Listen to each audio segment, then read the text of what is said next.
Bumuelta ngayon si Vice President Sara Duterte sa kanyang mga kritiko at sinabing kaya siya binabatikos ay dahil hadlang umano siya sa pansariling interes o pansariling ambisyon ng ilang nasa kapangyarihan. Pasaring ng pangalawang Pangulo na isa raw siyang sagabal sa landas ng iba, isang kalabang kailangang alisin para malaya silang makapaghari sa Pilipinas. Ginawa ng pangalawang Pangulo ang naturang pahayag sa gitna na rin ng mainitang diskusyon ukol yan sa impeachment complaint laban sa kanya.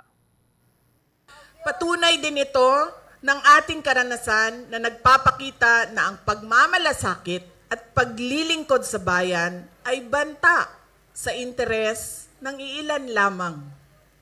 To them, we are a hindrance, an obstruction to the path of their personal ambition, an enemy they must eliminate to clear their way.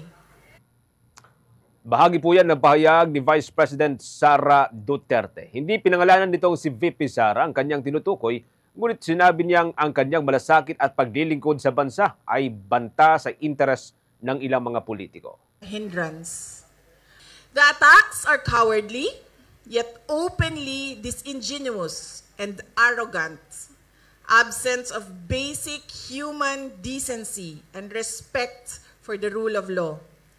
Typical of people drunk in power. Pero nananatili tayong nakatayo dahil ang ipinaglalaban natin ay tama at totoo. We remain strong, steadfast, and grounded in truth, integrity, and faith in the hand of God.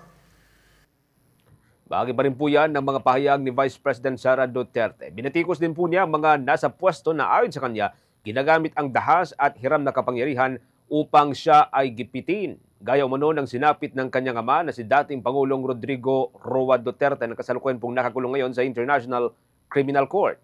Sa kabila ng mga banta at mga paninira, sinabi ng pangalawang Pangulo na nanatili siyang matatag dahil ang hustisya niya ay yumuyuko sa katotohanan. Kaya buo umano ang paninindigan nito sa laban para sa Pilipinas. Naniniwala naman ng Vice Presidente na maipapanalo niya ang laban at tuluyang magwawagi ang katotohanan sa kabila ng pananakot umano at pagmamalabis ng kanyang mga kritiko at mga kalaban.